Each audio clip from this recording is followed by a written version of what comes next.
Hello and welcome to this edition of D2C Dialogues, where we talk with the D2C founders about their entrepreneurship journey, talk about the intricacies of starting up a D2C brand and scaling it and growing it, and what it takes to make it successful. Today, we have a very young founder from a very young D2C company, Himalayan Organic.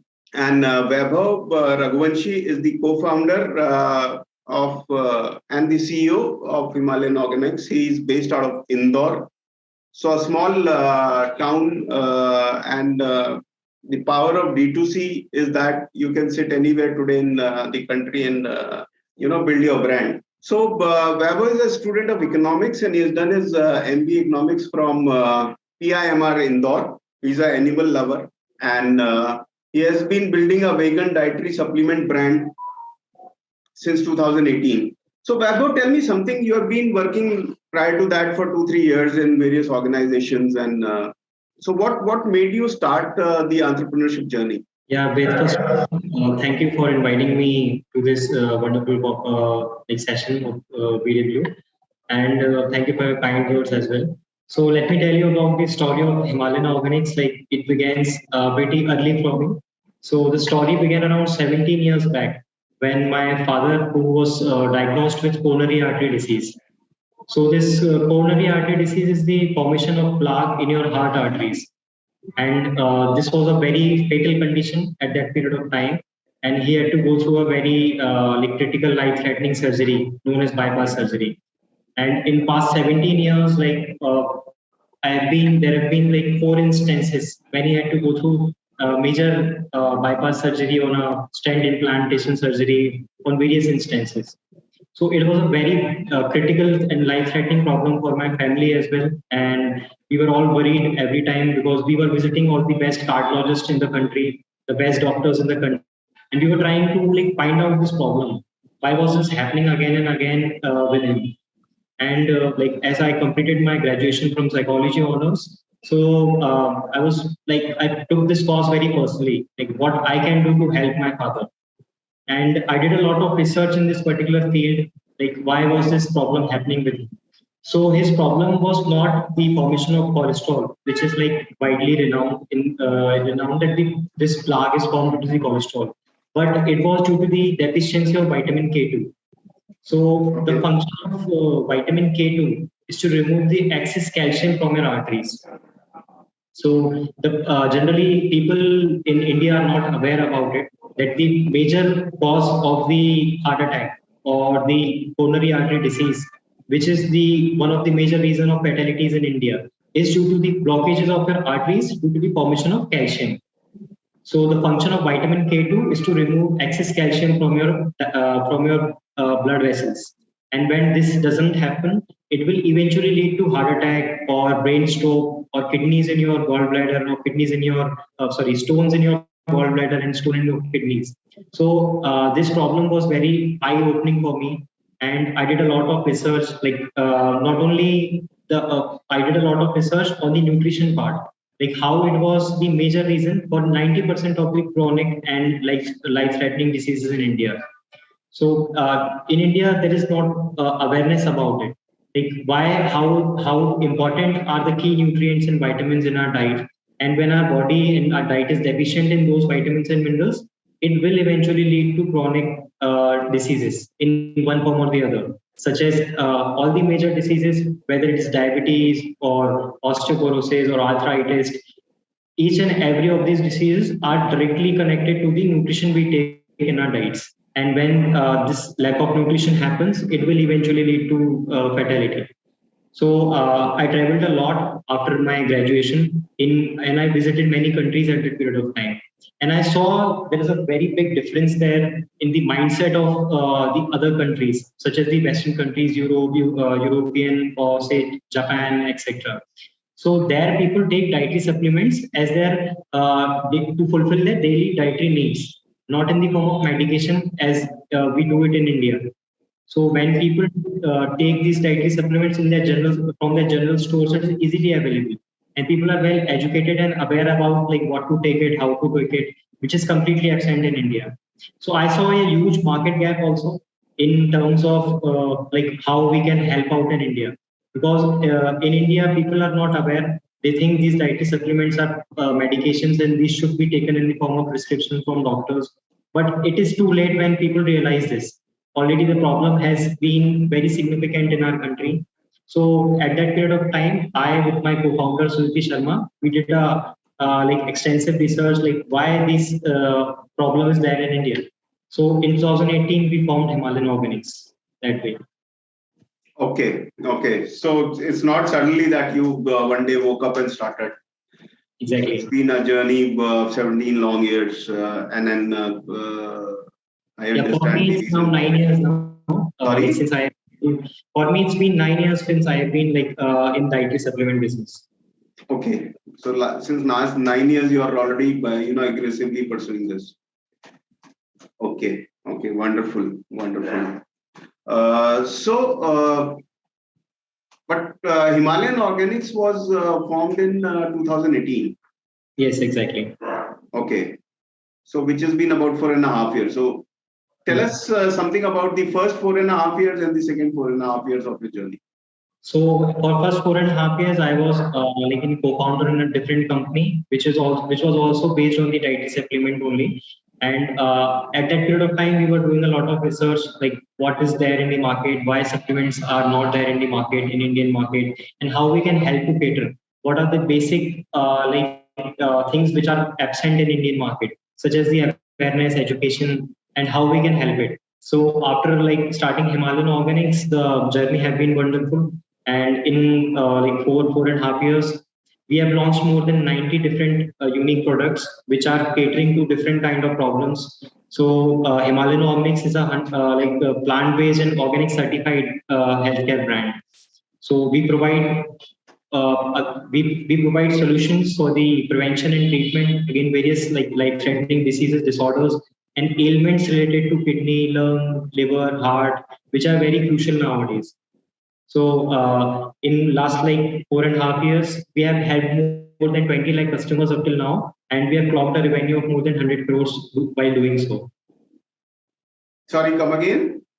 So we have like had 20 lakhs. I understand you have served 20 lakh customers, which is very, very respectable number.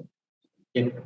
And then other. And we have clocked a revenue of 100 crores in like last 3 years. Okay, combined. Yes, exactly. Yeah, so that's a very interesting thing because I was about to ask my second question that which I say in my in these conversations that any entrepreneur, whenever so from my perspective, every entrepreneur is a successful entrepreneur, right? Because the success starts at various and success of a startup and in this case D2C brands is at various levels. So there are various levels of success. So first is that when you, for example, you took so many, it's a background where you started this, you thought about this product and everything. But even then, you would have validated it with your friends and family. You said you validated it by traveling. Certain people validated by commissioning research or doing research themselves, talking to thousands of people, their prospective customers and all. So the first stage of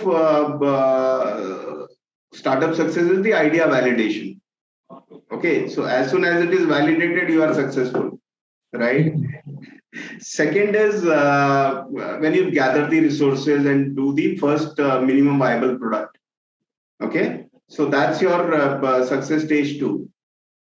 And then the success stage 3 is when you actually figure out a go-to-market strategy and get your first customers, paying customers, and then you realize that okay, there are now products which are being adopted in the market, and because there are paying customers, that is your product market fit.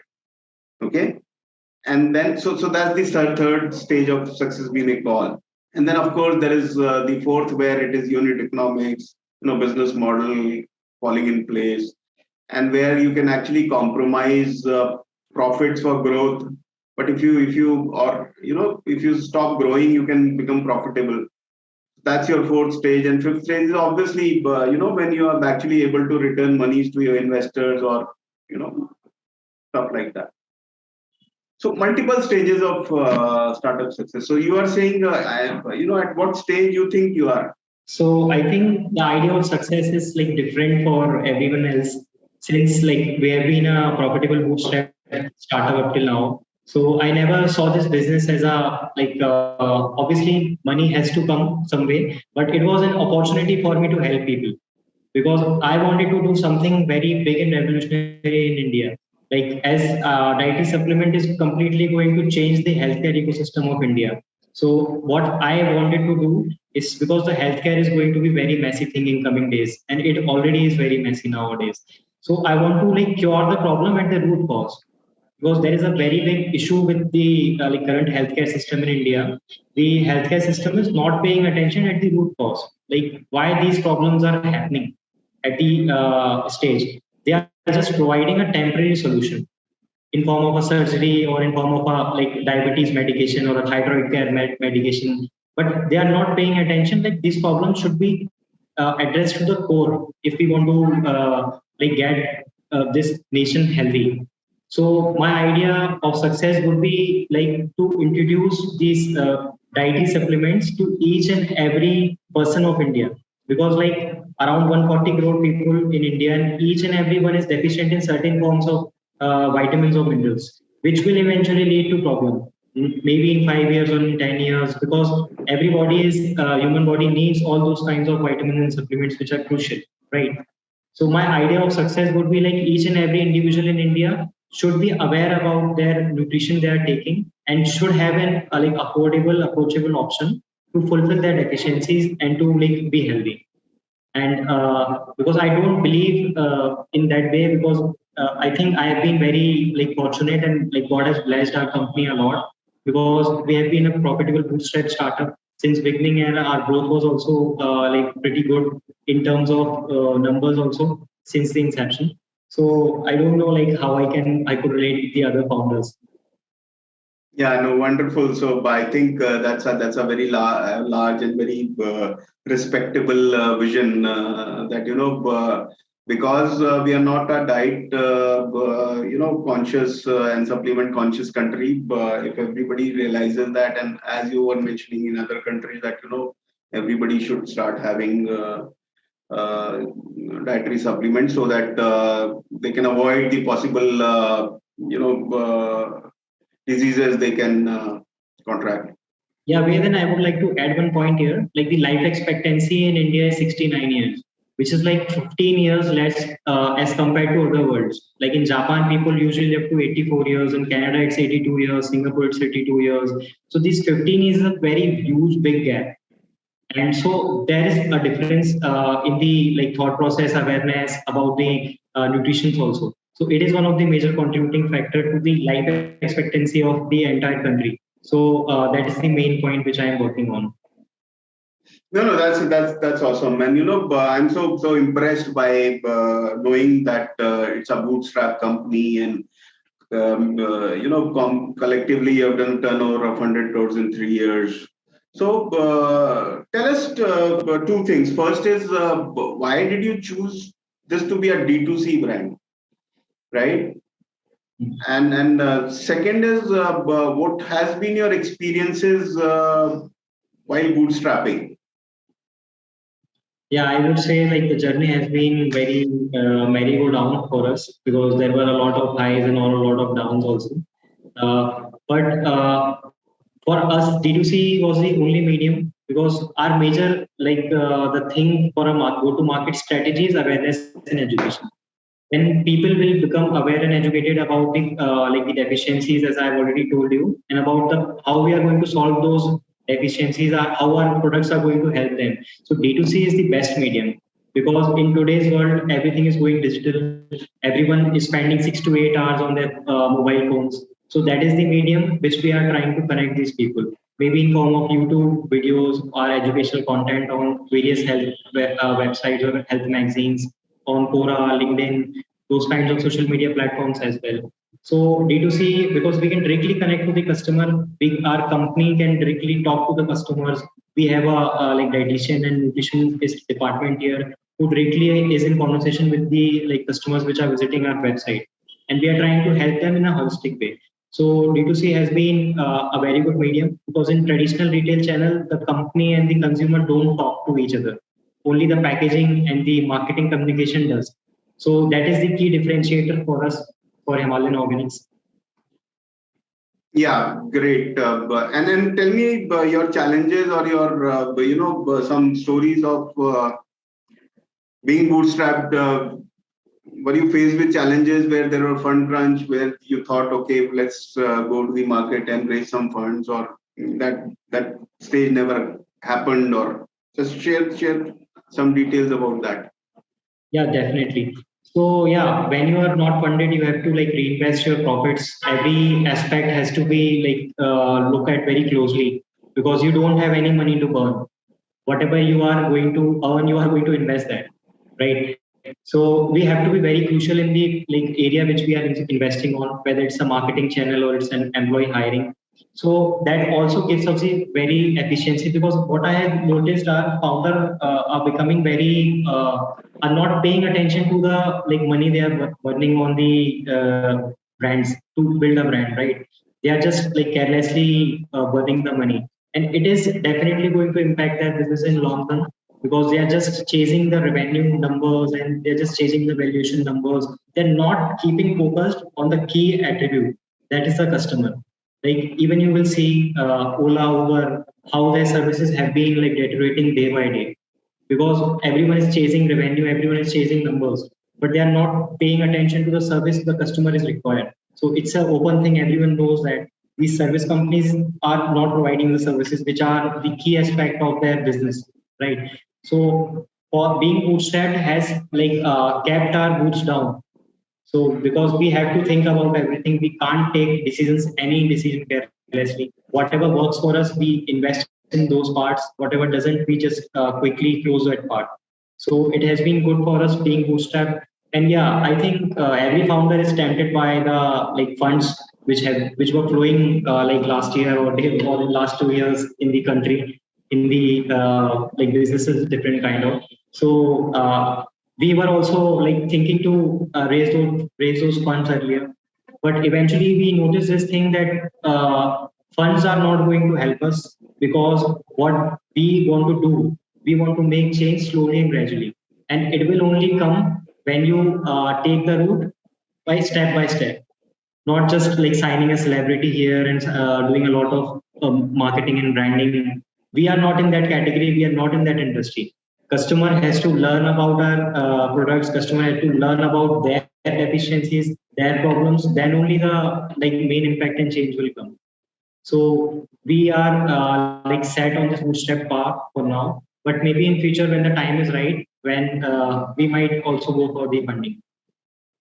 No, no, wonderful. So I'll come back to that part shortly. Let me bring in my colleague Amisha, who will ask you very pointed questions on your product, what it delivers, and how you are looking. So very welcome, Amisha.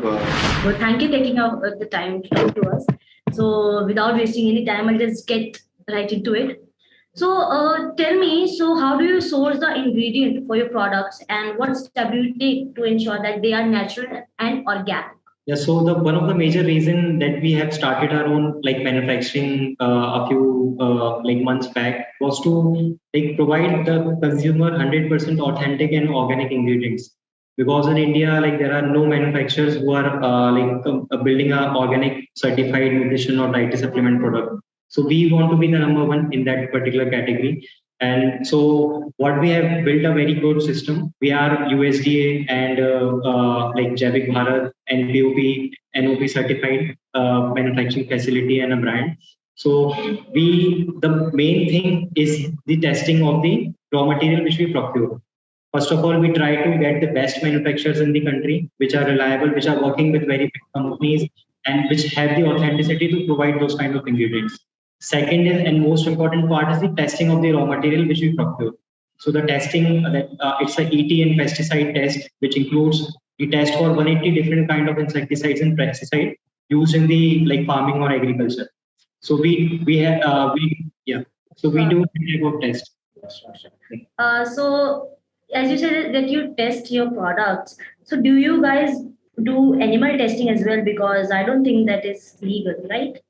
No, actually, we don't do animal testing at all because we are a 100% vegan brand, and I personally doesn't believe like in using any kind of like animal products in our brand, because those are my personal ethics here, and that is why we are even not we are trying to bring substitute to different kind of animal like derived dietary supplements such as vitamin D3. We were the first one in India to introduce vitamin D3 in vegetarian form, and we were also the first one to introduce vegan omega 369, which is a substitute of like fish oil. Yes. So that is what we have been doing. We are trying to like substitute each and every kind of non-vegetarian raw material which are present in dietary supplements. And we use 100% HPMC vegetarian capsules also instead of gelatin one.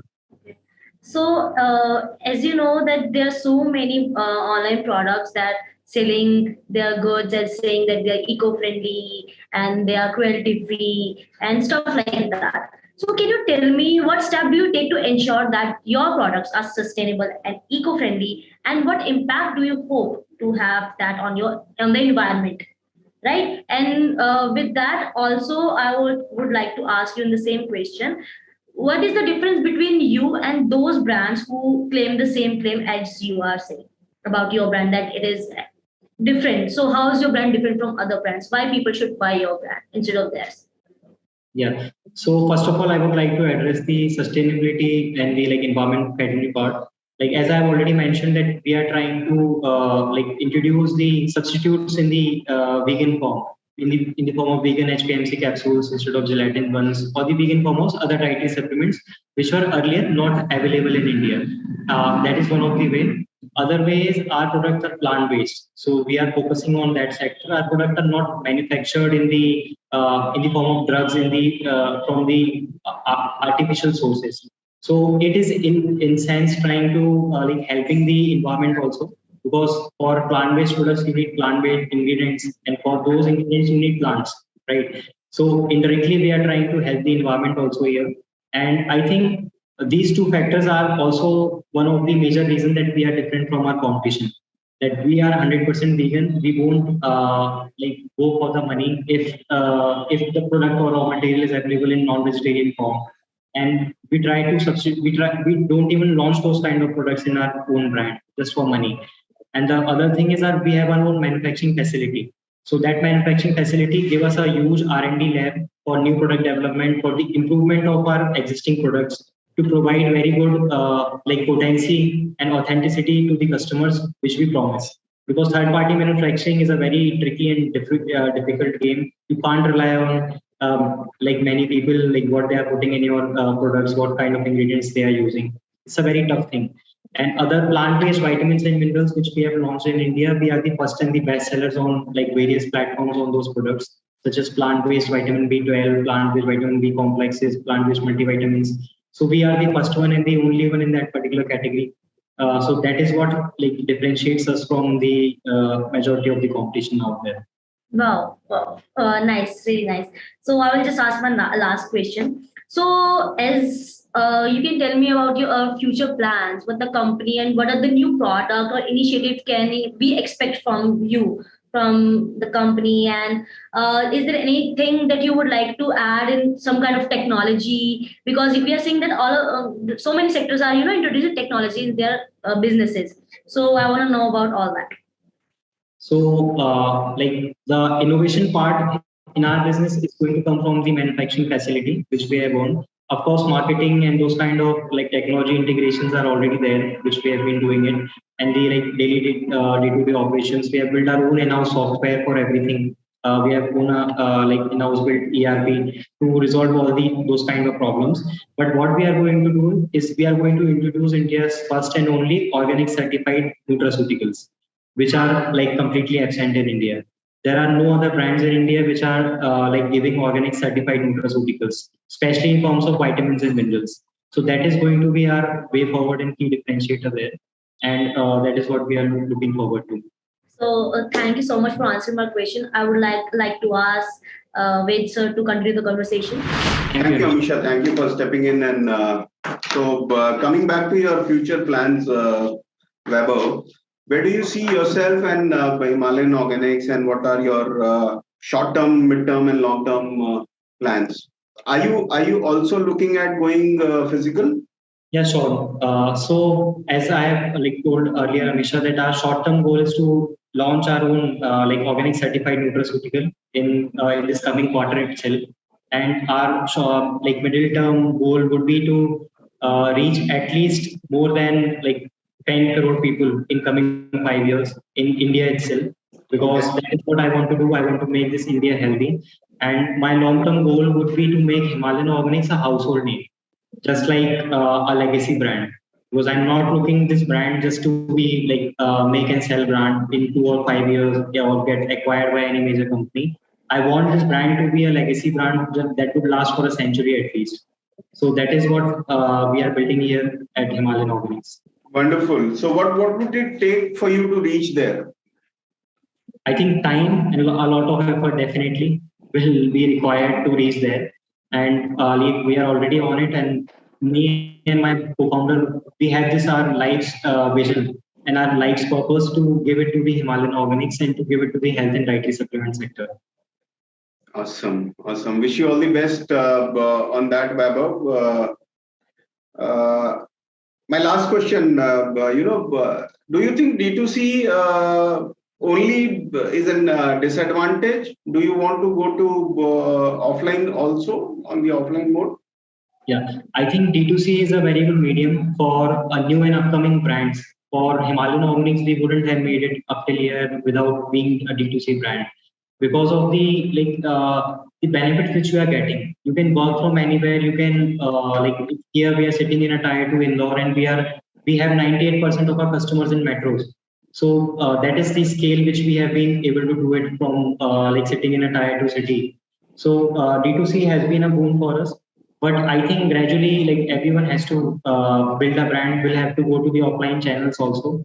But D2C will be giving edge to the new age brands and to the new age to introduce to new sets of customers, because that 5 crore, 10 crore people who are the e-commerce shoppers, those people are very, I must say, they love to try new products. They're enthusiastic, they are more aware, they are more educated. So if it's a very good time to be in D2C business now. So to all our viewers who are either thinking of starting their D2C businesses or are in a stage, success stage 1, 2, 3, 4, 5, just take whatever you can take out from this conversation and put in your business. Think large, think big, and it's not that only funded companies grow to a scale. This is an example of a small town company growing without external funding. So there are a lot of myths which are broken today for D2C companies, and all the visitors.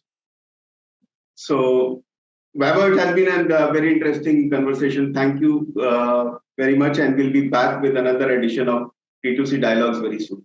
Yeah, wait, there's just one point that I would like to add here, because I think there will be very good learning for all the D2C brands out there who are listening to us. So there is one issue which we had faced in past 1 year with the big tech companies and social media companies such as Google and Facebook. So what these companies have been doing out there is they are showing fake sales.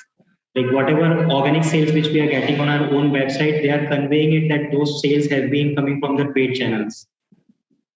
So they are trying to, in a way, manipulate our own marketing dashboards, our own Shopify sales, whatever sales which we are getting on our own website, and they are portraying it that those sales have been from their own paid marketing channels. So whatever investment which we are seeing on their own platforms, whatever sales which we have been seeing there, such as they are showing 4x of invest on return. So that is like 2x in reality, but they are portraying it 4x so that we invest in more those channels. So in those channels, we have in last 1 year, we have lost around 1.5 crore rupees just because we weren't able to make out of their food. what they have been trying to make for D2C brands. And this needs to be called out and to be like educated to all the D2C founders out there, because people are not talking about it, but it is going to be a very big challenge for everyone. And specifically, I would like to mention here Google and Facebook. Both of these platforms are like trying to con the entire D2C industry. That's a very, very touchy topic, and I understand that impacts the D2C brand performance and their spends and their ultimately bottom lines. So I think that's a very good point which Vaibhav had taken up, and we will try and see that how we can also take this topic forward and see how we can first analyze whatever is said is true. Yes, definitely. You guys are in a very good position to do that. And I think people should pay more attention to it, because these billion-dollar companies are doing billion-dollar frauds. So definitely you should like look into it. Correct. Great. Thank you for all your inputs, Vaibhav. It was a lovely interaction with you. And we look forward to seeing you once again on this talk show. Wish you all the best for your 5-year vision and larger and longer vision.